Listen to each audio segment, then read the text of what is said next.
Terpantas, terkini dan sahih. Bila-bila masa, di mana jua. Berita di jari. Subscribe YouTube Bulletin TV3. Buletin pagi 8 Ogos, anda bersama dengan saya Siti Khadijah Jaafar. Tajuk utama pagi ini, 85 nelayan Vietnam ditahan ceroboh perairan negara dalam op Gelora khas. Juga cuaca panas diramal berterusan sehingga Oktober.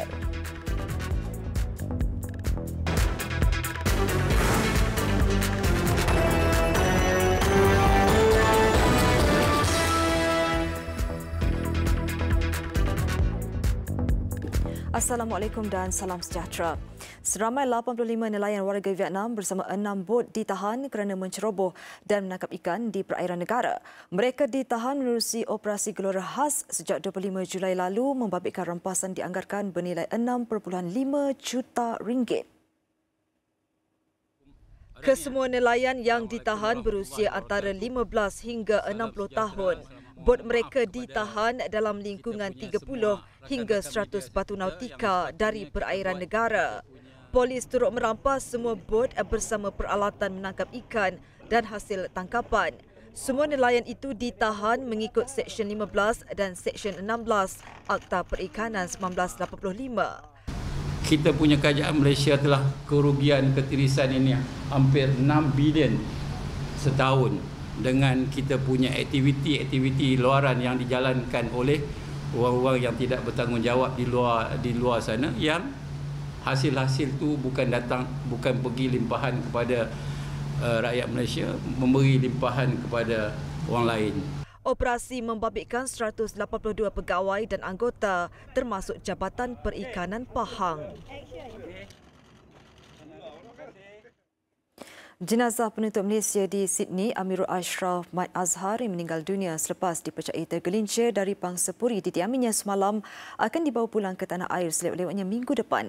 Urusan tersebut dijangka dapat dimuktamadkan selepas proses bedah siasat dan siasatan ke atas pelajar tajaan MARA itu diselesaikan oleh pihak berkuasa Australia.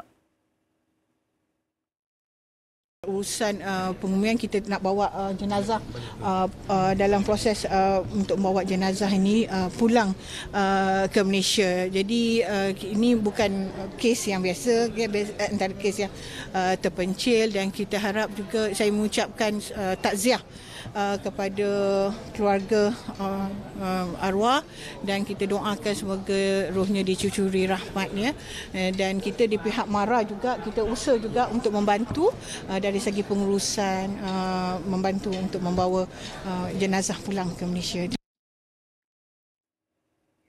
Tambah Datuk Seri Rina, waris Amirul Ashraf juga dimaklumkan mengenai perkara terbabit dan menyerahkan kepada MARA untuk menguruskan kepulangan jenazah anak sulung daripada 3 beradik itu. Amirul Ashraf, 22 tahun dari Taiping, Perak, dikatakan tergelincir dari aras 23 pangsapuri di diaminya yang terletak kira-kira 5 km dari universiti berkenaan.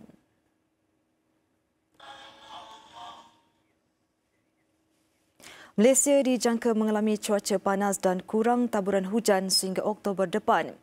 Menurut Timbalan Menteri Tenaga, Sains, Teknologi, Alam Sekitar dan Perubahan Iklim, Isnai Raisyah Munirah Majlis, negara jiran Singapura dan Sumatera Indonesia dijangka turut mengalami cuaca sama. Beliau turut memaklumkan kelima-lima negara yang terbabit dalam mesyuarat ke-21 Kumpulan Kerja Teknikal TWG dan Jawatankuasa Pemandu Peringkat Menteri Sub-Wilayah mengenai pencemaran jerebu rentas sempadan membentangkan tindakan yang diambil bagi menangani kejadian kebakaran dan jerebu di negara masing-masing. Antara maklumat tindakan yang dikongsi adalah menjalankan pemantauan cuaca dan titik panas secara berterusan, menguatkuasakan undang-undang dan menyiapkan peralatan serta sumber tenaga manusia untuk memantapkan pemadaman kebakaran. Mesyuarat tahunan berkenaan membabitkan 4 negara ASEAN iaitu Brunei, Indonesia, Singapura dan Thailand selain Malaysia.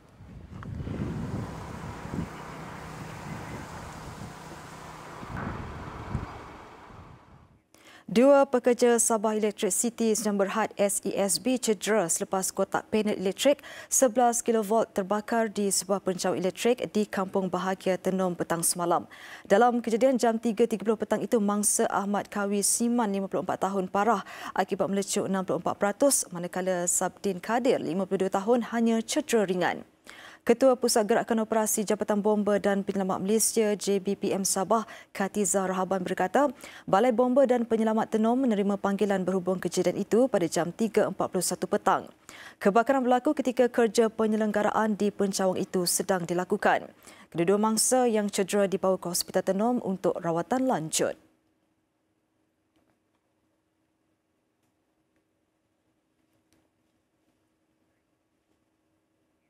Operasi mencari dan menyelamat remaja perempuan warga Island yang hilang di sebuah resort di Pantai Negeri Sembilan sejak Ahad lalu dipertingkatkan dengan kekuatan lebih 200 anggota penyelamat. Pasukan SAR yang turut disertai anggota penyelam terus melakukan pencarian di kawasan sungai sepanjang 2 km. Operasi diperluaskan kepada 6 sektor meliputi 6 km persegi. Dari lokasi Nora N. Kuaririn, 15 tahun dilaporkan hilang. Setakat ini usaha masih belum ada sebarang petunjuk berhubung kehilangan mangsa. Berbagai unit termasuk Jabatan Bomba, tambah lagi dia punya scuba, pasukan scuba daripada Jabatan Bomba dan Penyelamat untuk memeriksa jeram-jeram di sekitar sungai yang ada. Sementara itu, siasatan awal turut menjumpai beberapa kesan cap jari di tingkap lokasi remaja Island itu dipercayai keluar. Wakil Kedutaan Island turut berada di Balai Polis Pantai bagi mengetahui perkembangan SAR berkenaan. Ahad lalu, Nora N yang mengalami masalah lembam dilaporkan hilang dari tempat penginapan keluarganya. Remaja terbabit bersama keluarganya tiba di resort berkenaan pada hari sebelumnya.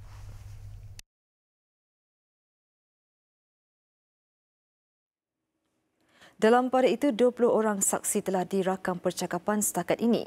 Keterangan turut diambil daripada ibu bapa dan adik-beradik remaja berkenaan.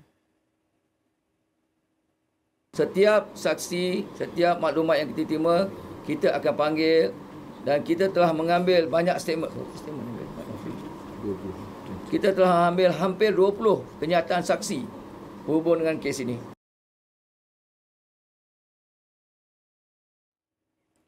Seterusnya beralih ke lautan kerja, Perdana Menteri Tun Dr. Mahathir Mohamad di Jepun. Perdana Menteri semalam meluangkan masa hampir sejam lawat tim Lab Future Park yang terletak di Canal City, Hakata bagi melihat sendiri penggunaan teknologi realiti terimbuh atau Augmented Reality AR yang digunakan di pusat seni digital interaktif itu. Tidak melepaskan peluang untuk mencuba tarikan di pusat itu, Tun Dr. Mahathir menunjukkan bakatnya membuat lakaran secara digital di dalam akuarium maya. Sepanjang lawatan itu, beliau diberi taklimat dan penerangan semasa lawatan oleh pengasas tim Lab Toshiyuki Inoko. Teknologi seumpama itu dilihat berpotensi untuk memberi manfaat kepada pelbagai industri yang berkaitan di Malaysia.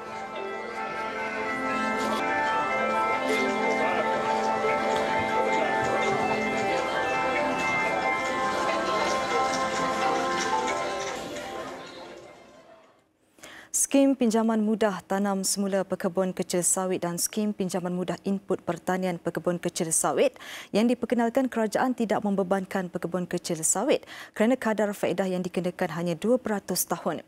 Menteri Industri Utama Teresa Kok berkata Kementerian Kewangan memperuntukkan RM550 juta bagi tujuan itu.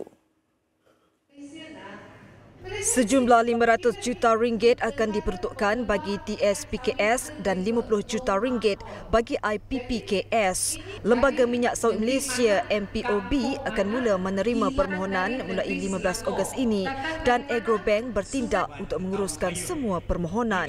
Mana ada pemansuhan? Kita ada sekarang yang pengenalan skim pinjaman penanaman semula sawit. Yang RM500 juta telah pun dah diperuntukkan oleh Kabinet dan Kementerian Kewangan. Pinjaman diberi kepada mereka yang perlu beli benih ataupun baja dan sebagainya dengan kadar faedah 2% saja. Kerajaan dalam pada itu tidak menyambung subsidi bantuan tanaman semula kelapa sawit kerana mahu bersikap adil kepada semua pihak. Sebelum ini dilaporkan terdapat pekebun kecil di bawah Felda dan Felgra yang meminjam wang dengan kadar bunga 4%.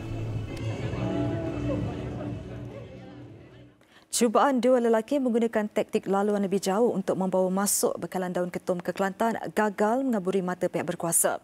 Kedua-dua suspek dipercayai mengangkut barangan larangan itu dengan lori dari Si Kedah melalui Ipoh Perak sebelum menggunakan laluan lojing Gomusang.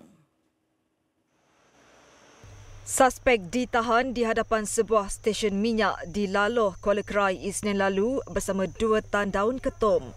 Laluan itu membabitkan jarak lebih 470 km berbanding laluan biasa yang sejauh kira-kira 300 km. Dia elakkan daripada pemeriksaan di tempat lain lah, jeli lah apa semua kan. Cuma kali ini dia melalui sini lah ubah haluan. Seperti yang kita sempat menahannya di sini ni. Sebelum ni tak ada lagi, kita tahan di kawasan Kuala Krai ni. Hasil pemeriksaan, polis menemui 200 bungkus plastik mengandungi daun ketum. Kedua-dua suspek diremat 4 hari sehingga esok. Kes disiasat mengikut Seksyen 30-3 Akta Racun 1952.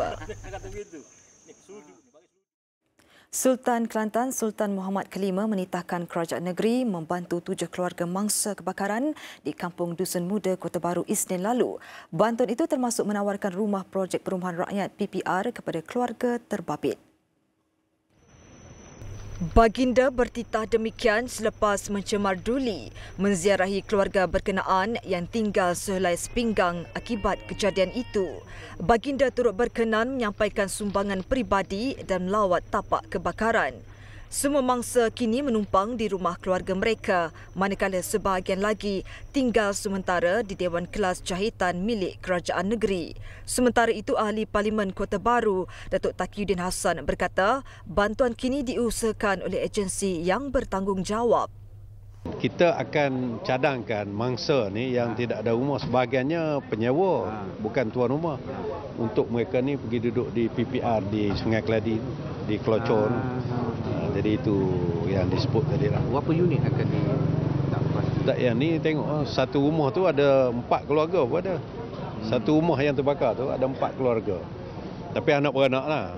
Bapa dia, kemudian 3 orang anak yang sudah berkeluarga duduklah satu rumah. So maksudnya dia daripada sini pindah ke sana menyewa? Kita akan uruskanlah. Biasanya dia macam sewa je. Ada setengah tu sewa beli. Akhirnya jadi rumah dia. Dengan harga special kan. Tuanku cakap dia mau bagi rumah PPRT yang di Wakam Zainab tu. Saya cakap saya menjunjung kasihlah tuanku. Jadi berbesar hatilah. Berbesar hatilah, memang kita berbesar hatilah. Rasa gembira, berbesar hatilah sebab datang menolong ke sebab hari raya dah ni. Bolehlah guna wang ni untuk beli persiapan hari raya.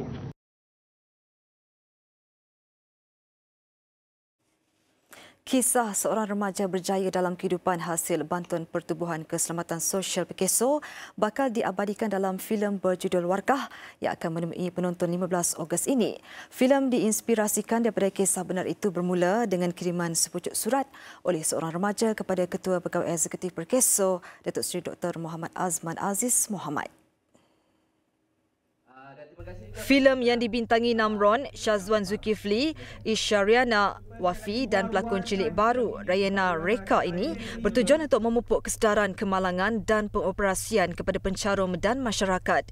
Diarahkan oleh OP Zami, Warkah mengisahkan kehidupan seorang remaja mengharungi pelbagai dugaan hidup namun akhirnya berjaya dalam pelajaran atas bantuan Perkeso. Cuba kita terapkan kasih sayang kepada setiap manusia itu merasakan bagaimana kalau orang berdekatan kita atau kita sendiri yang menimpa kemalangan, apa terjadi pada keluarga itu. Dan tanggungjawab kita yang berada di sekeliling itu, di persekitaran itu haruslah membantu.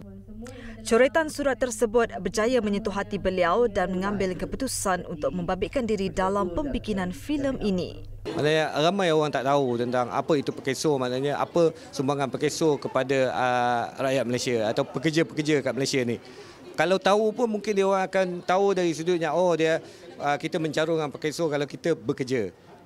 Tapi orang tak tahu bahawa kalau kita bekerja secara sendirian atau freelance juga kita boleh mencarum. Cerita dia baguslah. Pasal so far kita tak tahu apa function Pekeso, right? So bila ada cerita macam ni kita tahu apa function Pekeso. Sebelum ini, Pekeso menggunakan pelbagai medium termasuk video pendek, media cetak dan media sosial dalam menyampaikan pesanan khidmat masyarakat. Besar impaknya. Tular selepas hasilnya. Pantas menampilkan prosiding ini secara dalam keuangan maya. Berita di jari. Subscribe YouTube Bulletin TV3. Berita di Kabul, Afghanistan. Insiden berkenaan turut mencederakan 145 yang lain. Menurut Menteri Dalam Negeri, letupan berlaku pada jam 9 pagi waktu tempatan berhampiran pintu masuk balai polis di barat Kabul. Beberapa das tembakan turut kedengaran sejurus letupan kuat terbabit. Kumpulan Taliban mendakwa bertanggungjawab di atas serangan itu.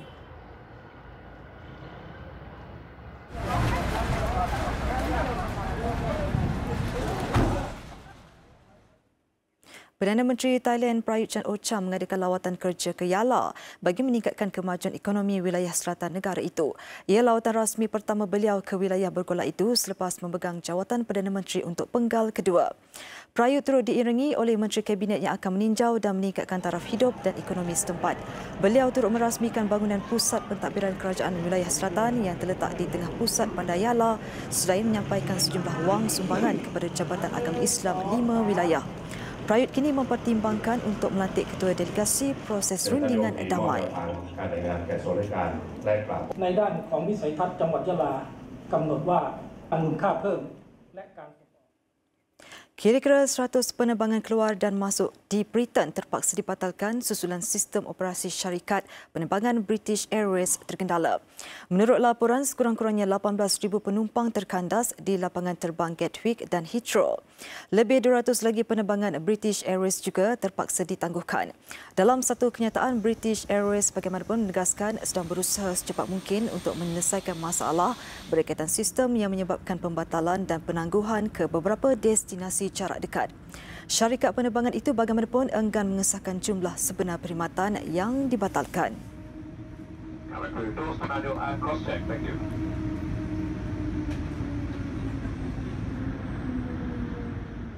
Besar impaknya. Tular selepas hasilnya. Pantas menampilkan prosiding ini secara dalam keuangan maya.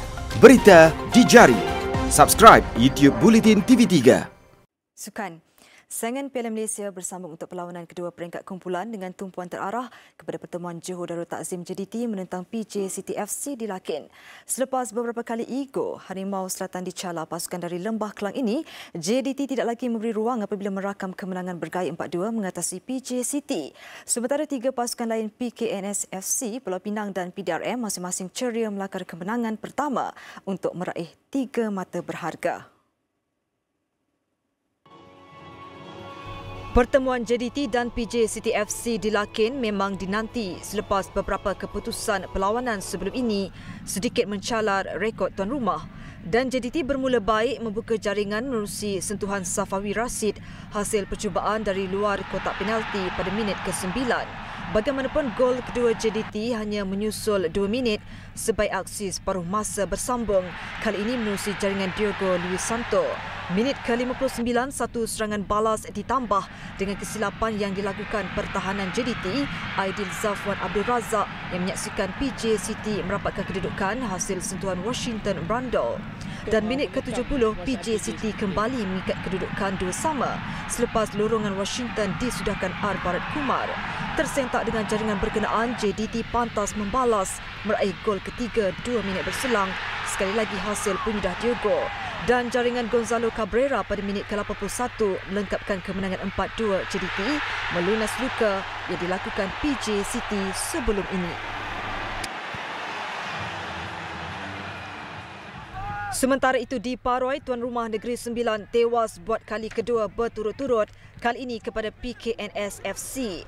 Pelawat mula memecah kebuntuan pada minit ke-15 menerusi sentuhan Gabriel Guerra dan Guerra terus mempamerkan ketajaman apabila menjaringkan gol kedua PKNS pada minit ke-31.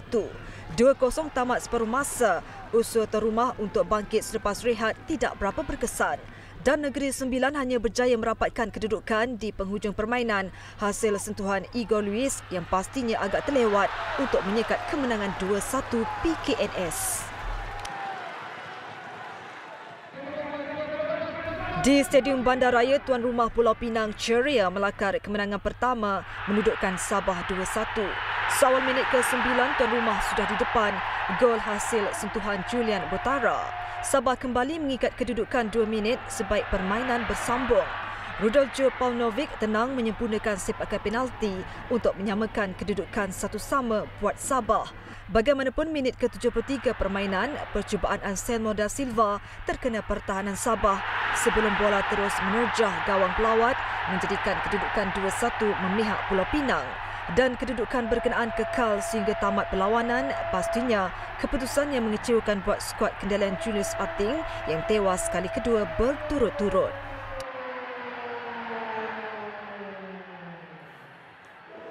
Di Stadium Hang Jebat Melaka, tuan rumah PDRM dipaksa bekerja keras sebelum bangkit melakar kemenangan 4-3 ke atas Felda United. Pelawat terlebih dahulu di depan menerusi jaringan S Chanturu seawal minit ke-9. Dan minit ke-18, Felda berjaya menggandakan jaringan menerusi Khairul Amri Kamal yang bijak mengelirukan pertahanan PDRM. Bagaimanapun, PDRM merapatkan kedudukan 2-1 setelah Patrick Ronaldinho menanduk masuk gol pertama tuan rumah pada minit ke-37. Bersambung babak kedua, kelebihan mula memihak PDRM selepas Muhammad Farid Ramli diarah keluar padang selepas menerima kad kuning kedua berikutan kekasaran ke atas Chanturu pada minit ke-53. Namun ia tidak mematahkan semangat Felda untuk menambah gol ketiga 4 minit berselang sekali lagi menerusi penyudah tepat Khairul Amri. Penguasaan permainan bagaimanapun mula berubah pada baki 15 minit terakhir dengan PDRM merapatkan kedudukan 3-2 menerusi jaringan R Gopinathan pada minit ke-77. Dan kedudukan kembali seimbang pada minit ke-87 selepas Gopinathan menyudahkan sepakan percuma Lee Chang-won. Seakan-akan berakhir dengan keputusan seri Azmizi Azmi muncul wira PDRM apabila menjadikan gol kemenangan ketika permainan sudah pun memasuki masa kecederaan. Keputusan 4-3 tamat sepenuh masa menyaksikan PDRM ceria mengutip 3 mata berharga melonjak ke kedudukan kedua kumpulan D di belakang Melaka.